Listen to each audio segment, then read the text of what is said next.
Welcome to the Zweig Letter Podcast, putting architectural, engineering, planning, and environmental consulting experts straight talk in your ear.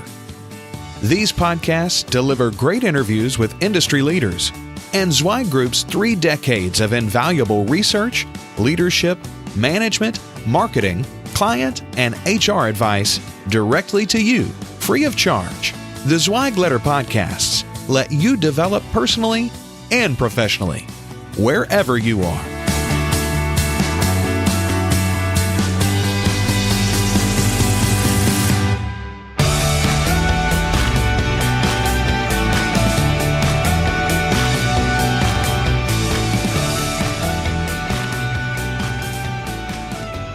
Hey folks, and welcome to another edition of the Zweig Letter Podcast. I am your host, Randy Wilburn, and I am here with none other than our own fearless leader, chairman of Zweig Group, Mark Zweig. Mark, it's so good to be back with you on another episode of the Zweig Letter Podcast. It's been too long. It might have been maybe a month or so since we've last had you on the show, but we're so glad that you've taken time and we've been able to kind of find some time in your schedule to talk about some of the things that are kind of boiling up right now and that we're dealing with. And this particular issue that we're going to talk about today is from a recent article in the Zweig Letter that you wrote called Building Trust with Your Employees. It was from the March 19th issue of the Zweig Letter Podcast. We will link to that in our show notes. But you said finding and keeping good people is the number one problem AEC firms have today. And it will get worse if any of the predictions are true about the demand for talent and the lack of supply. What do you have to say about that? What are your thoughts? Well, it's so essential. Everybody's got choices. There are tons of job opportunities for people today. They can go a lot of different places. And if you want to be able to keep good people, they're going to have to trust you and feel like they're being well taken care of, for lack of any better way to describe it. Right. That you're looking out for their interests, that you're a responsible person, that you care about them. All this is essential. And so you've got to have trust with those employees, or they're going to eventually seek other opportunities. Okay. And you can't afford that. Yeah. Yeah. You just can't afford it. Yeah. I honestly believe that the design industry is headed for a major issue when you look at the lack of graduates in the architectural field and in the engineering field. And firms are not going to be able to be as selective as they've been in the past. I tell you, I just had this discussion last week with my students. I teach entrepreneurship at the Sam Walton College of Business. Mm-hmm. And I said, and they always they sort of gloss over this whole idea that you'll be able to hire whomever you want in your business planning projects, that, we just hire labor, it's cheap. I go, this is a huge problem. And then you see all the stuff in the textbooks, it's all geared to how are we going to keep bad people out? Like right. The company is the gatekeeper and we decide who is in and who isn't. It's like, guys, you got to have a totally different attitude today. You're going to have to be selling hard to get qualified people even to talk to. Yeah. And the whole orientation is wrong. Yeah. Companies got to work a lot harder to have good people today. It's not like there's just this great workforce out there all dying to find a job. Yeah. And you can decide who you want. Yeah. I think the mindset, like you said, the posture of firms and especially in the design industry is always, well, what can you do for us? And that's the wrong question. The right question is, what can we do for you? Here's what XYZ engineering or ABC architecture can do for you in the future. And we feel like there's a place for you here, and this is how you'll grow, and this is how you'll become better at what you do. Exactly. Yeah. And firms don't take that posture. Their posture is, hey, how can you help us? Yeah. It's so wrong. Yeah. It's so warped. Yeah. So, so now you mentioned there were a couple of things that you highlighted, and I just want to kind of go through them one by one. But you said one of the things that you need to do, especially with your current employees, is to build trust. And so you said to get to know one another. What are some of the best practices in that area of really getting to know one another, so that you're not, you and your employees, you being the leader and your employees are not two ships crossing in the night?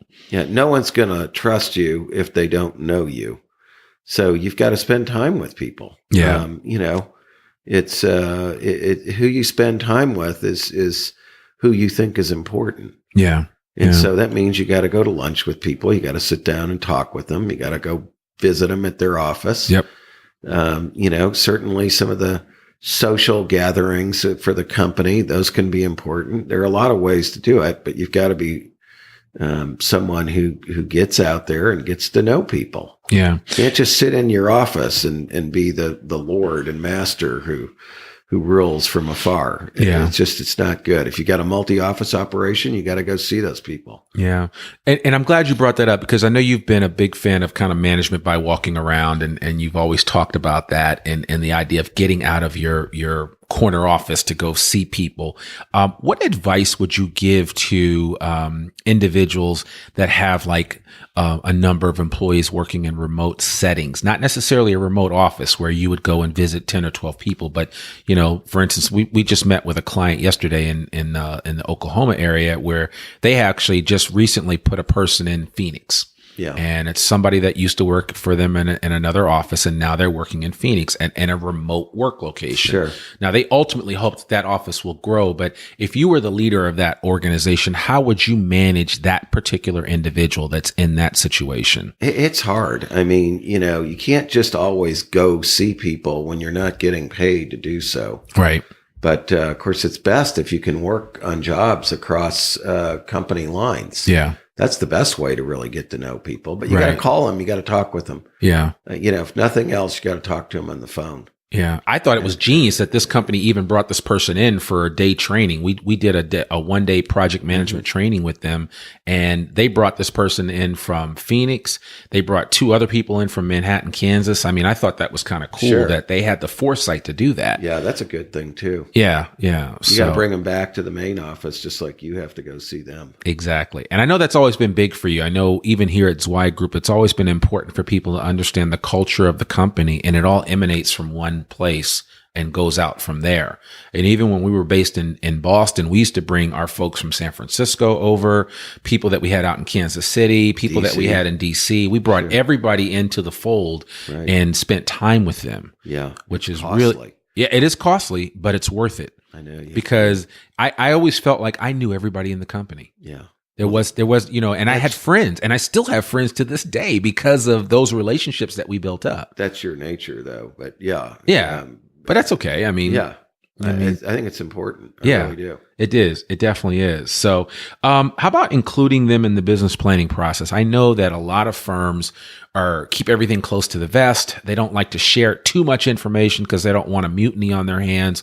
But your advice has always been from an open book management mindset and the idea that if you get your people to buy into what you're doing from a leadership perspective, you'll have a much smoother process. Yeah. But I mean, what are your thoughts there on that whole business planning? I mean, sure. The more people you can involve, the more they feel like they know what's going on, and there's no hidden agendas, and there's no stuff that they don't understand. I mean, they get some context. Yeah. For why the company is doing what it's doing. And it's very important, I think, to do that. Okay. So bring them all together, get everybody's input. It's crucial stuff. And then once you get that plan put together, share that with everybody so that everybody's clear and understands what we're doing next as an organization. Yeah. I mean, give it to every new employee as well. Right. So they understand it. Sure. Yeah. And then you also said that, keeping them informed about the financial condition of the business has always been an important part for you. And that's all I've ever known is open book management. And what percentage of firms would you say in the design industry practice open book management, if you had to guess? True open book management? Gosh, I'd say probably less than 10%. Really? Yeah. Really? Yeah. Wow. They're still I tell you, recently we were at a company where the owners don't even get all the financials. The owners don't. How does that work? They just don't give it to them. Really? Yeah. It's mind-boggling. So that gives a whole new meaning on need to know, doesn't it? I don't understand it. I really don't. Studies have shown over and over, if you don't tell your people how you're doing and you're not doing well, they think you're doing worse than you are. Or you're stealing from them. Yeah. Or if you're doing really well, then they think you're making so much money, it's insane. And they have total gross misconceptions about how much money you're making. Share it, explain it, train people in the business. Yeah. Get them tuned into the metrics. The more people know, the better off they're going to be.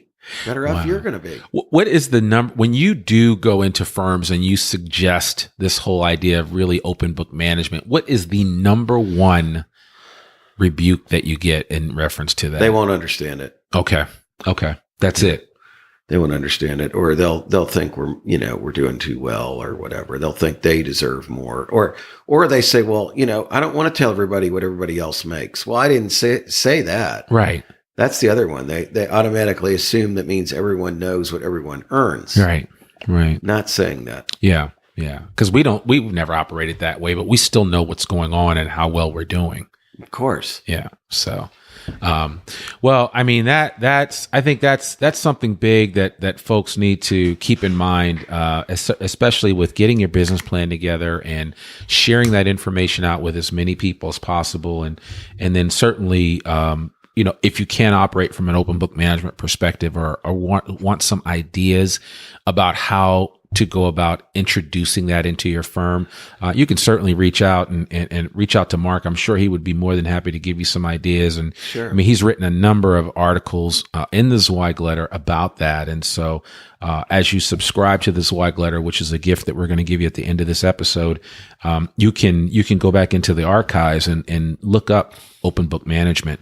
And Mark has written numerous articles on that. He has talked about it ad nauseum to anyone that will listen. And he's certainly a huge proponent of it. And if you've always thought about it but have never implemented it and are looking for a way and a means to do that, Mark Zweig and Chad Kleinens, Jamie Claire Kaiser will certainly and the rest of the team here at Zweig Group will certainly give you some benchmark information and data to work with, and also show you some ways to implement that. So we are always here to help you to be more successful. So anything that we can do as far as that's concerned, it certainly is available. It's one of the most important things you can do, and it doesn't cost you anything. Right. I don't know why people don't do it. Yeah. It really helps build that trust. And you have a ton of examples of firms that have done it and have just seen a total transformation in the workplace. Well, you're training your next tier of managers along the way by doing it. Yeah, it's so funny. I was recently at a firm where we talked about it, and I know that the firm, ideally, they want to do it, and all the employees are so certainly open to it, but it seems so foreign to them because, everywhere they've been, they've never had that kind of experience. Everything is kept close to the vest, and nobody really knows what's going on. I just don't think that's a healthy environment, and you can argue with me all you want about that, but I won't argue with you. Well, I know you would, but I mean, people listening to this might say, "Oh, I don't really agree with that," and that's fine. Different strokes for different folks. I just think that over time, you're gonna data. I mean, the democratization of data is here. Everybody has information, and if you choose not to share information in a period and a time when everybody has access to so much information, it kind of leaves people wondering what's really going on. Yeah, or misinformation. Right? Takes the place of a lack of information. Yeah. Or is that fake news? I don't know. There's a lot of misinformation. Right. Exactly. So, all right. Well, the last thing that you mentioned about this, and this is something that I know is really big for you, and I know we've dealt with this in the past, but you say don't talk about other employees, past or present. Want to elaborate on that, because I know that's something that some firms need to hear. It is. It's very tempting to do, and I can't say I've always followed my own advice. in this regard. You've gotten better. You've improved over time. I am. I'm getting better over time. Eventually, even an old dog learns some new tricks. Yeah. But it just doesn't do any good. It makes people feel bad. Yeah. And it makes them feel like, gee, you're saying things about them. Right. And I think a lot of companies, for whatever reason, when anybody leaves, they tend to vilify them. It's like, well, they left, it was good they left, we didn't like them anyway. They were bad, blah, blah, blah, blah, blah. And I think that's a very unhealthy climate to create. It is. It's just don't vilify. Be friends with everybody. Maybe you'll want to rehire them in the future. It's just unnecessary. Yeah. I think, too, it makes it more difficult to get rid of people who aren't cutting the mustard, because if it's just simply a matter of they're good people, but they don't work on the team, maybe then it's easier for you to make adjustments to the team instead of they're terrible people and we need to execute them. Right. Yeah. I think it's tough. You're not giving them a death sentence. Right. Right. This situation didn't work out at this point in time. Yeah. And so that may make it easier for management to do what it needs to do. Yeah. And feel better and try to help that person, and everybody can come out better in the end. Yeah. And I just think employees don't like it when they see you trash talking. Right. Exactly. It doesn't work. And I know, I mean, I've experienced it. I've been on the chopping block. I've had to put other people on the chopping block, both past and present. So it's never fun. And certainly you don't want to sit around. I mean, who has time to sit around and gossip about somebody that used to work here? I mean, to me, that's just idle chit chat that's wasted when you could be talking about, well, what are we doing next? What's the next step? Because your goal and your focus should really be on the people that are in front of you, not the people not the people that came through the door that are no longer there. Bless them and let them move on to whatever else they're going to do. And you focus on what you need to focus on. Be positive, be helpful, stay friends. Who knows when that's going to come back to benefit you. Listen, I tell people all the time, you never say never, and you don't burn bridges. I mean, you have to, make a decision to treat people right. In my other business, I've got some people who've worked for me on 3 separate occasions. Yeah. I mean, it's like, why sometimes the timing's not right. You don't have the right work for their skill set. Yep. That's the way it is. Yeah. Yeah. And then, or they could be going through something personally. Exactly. It's just which has nothing to do with you. Yeah. And they just get all worked up. Right. And think they got to do something different. And they find out the grass isn't greener on the other side. I mean, there's a million different things that can happen. Yeah. Yeah. Absolutely. Absolutely. So, well, there you have it, folks. There are several quality ways to build trust with your employees. Obviously, you want to get to know folks. You want to include them in the business planning process. As Mark mentioned, you also want to share that business plan with them, figure out ways to keep them informed of the financial condition of the business. And if you want to employ some type of open book management process, you can do that as well. You don't want to also talk negatively about past employees or current employees, obviously, for that matter. That should be a no-brainer. But just as a reminder, you never talk negative about the people that you currently have on your team. And certainly you want to be positive about the situation, but people will respect you from a leadership position if you're constantly looking after their best interests. And those are simply some of the best ways that you can build trust with your employees, especially in the design industry. And as we said before, listen, it's really tough finding good people. And if you want to find and keep good people, you have to treat them right. So that's pretty much it in a nutshell, Mark. I don't know if you have any final thoughts on that subject that you wanted to close out with. No, I just, I think again that it's important to realize that no one's going to trust you if they don't know you. If they don't know you. You've got to share yourself with people and you've got to learn about them. Yeah. You got to ask a lot of questions. You got to show a lot of interest. Yeah. Because people won't always seek you out if you're the boss. Yeah. That's true. Some of them are afraid of you. That I was just telling Chad Chad Kleinen's our president and CEO that yesterday. I said, I think sometimes people are, and I wasn't speaking specifically of him, but sometimes if you go by a leader's office and they have their head down or they're not looking up, and you think, oh, I'm afraid I don't want to go bother them because they're never going to talk to me, and it's like you should talk to them, and a good leader should be able to look up from their desk from time to time and just say, hey, come on in, let's talk, and let's chat. Because if you act as if you're always too busy and you don't have time for them, they're never going to come to you when the what's about to hit the fan. Right. And then they're not going to trust you. And I know I love this theme, and we've talked about it a lot in some of our Z Learning courses, which you and I have been recording recently, but just this whole idea of know, like, and trust. Yep, it works. I mean, it really does work. We may have to do a complete episode on that because there's just something about that. If people know you, if they like you, they'll trust you. And trust me, in this industry, no pun intended, you need trust in order to put your best product out there, to put your best service out there. You need people that you can trust that are going to go into meetings with clients and stakeholders and represent your organization properly. You need to create that type of operation where everybody is bought in and everybody understands and trusts you as a leader, and that you trust them as individuals that are going to see the company mission come to pass. So I certainly want to encourage you to take that for what it's worth, and definitely try to make that happen. Listen, folks, I have a special gift for you.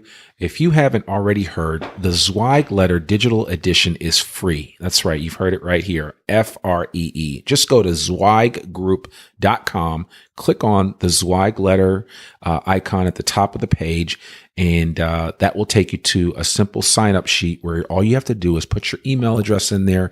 We don't need your blood type. We don't need your phone number. We don't need anything but your email address, and you'll start getting every Monday morning, fresh off the presses, a digital subscription to the Zweig Letter. The Zweig Letter has run continuously since 1992. And I personally think, and although I'm biased because I work here, it is the best 12-page newsletter for the design industry that you're going to find. It's chock full of information. Mark Zweig writes a regular article, one of which we talk about on this podcast on a regular basis. Richard Massey is the managing editor. Christy Zweig, myself, Chad Kleinens, Jamie Claire Kaiser, Will Swearingen, everybody that you can think of that's here, that's a subject matter expert, that's out here doing the work on a daily basis, writes for this newsletter. And on top of that, I mean, we have people like Ed Friedrichs and George Christodoulou and so many other leaders and individuals that have been around this industry for years and have seen every, permutation of how this industry has operated. They write for the Zweig Letter. So I really want to encourage you, get your copy now. It is free. You don't have to get a physical copy of it. You can get a digital copy and have it sent to your email inbox every Monday morning. We promise not to spam you with a whole bunch of other stuff. We just want to put the Zweig Letter in your hands. It runs about 48 weeks a year. We take a couple of weeks off during the summer, but yeah, it's an amazing resource to have, and we certainly want to encourage you, and we appreciate you, our listening audience here on the Zweig Letter podcast, and so that's just our gift to you. Secondly, I just want to encourage you, subscribe to the Zweig Letter podcast. If this is your first time listening to this, I want you to subscribe now. You can subscribe on iTunes, Stitcher, SoundCloud, Spotify, Google Play, wherever you get your podcast, you can subscribe to the Zweig Letter podcast. And if you can't find it somewhere through a resource that you prefer to use for your podcast, let us know and we'll make sure we get it posted there. But it's certainly easy to do, and you can easily download and go online to our website at zweiggroup.com to look at past episodes of the Zweig Letter podcast. You can listen to them. We have over 100 episodes now. And so we'd really appreciate it if you'd become a normal fixture of our listening audience. Also, when you get a chance, if you listen to the podcast, we'd love a review. Let us know what you think. We'd love a 5-star review. Give us a heads up on what your feedback is on the podcast and how it has impacted you one way or the other. And we'd love to hear from you and just get your thoughts. So thank you so much for listening to the Zweig Letter podcast. And Mark and I really appreciate you guys. And just remember, We exist to make you, all of you listening to this, more successful. Let us know if we can ever help in any way, shape, or form. All our contact information is at the bottom of the show notes. You can also reach us at zweiggroup.com. I'm your host, Randy Wilburn. Bye for now. Thanks for tuning in to this Zweig Letter podcast episode. If you want more wisdom and inspiration, in addition to information about M&A, strategic planning, HR, and marketing your firm, subscribe now to the digital version of the Zweig Letter free of charge. Just visit thezweigletter.com/subscribe and leave your email address. Your free subscription will begin immediately.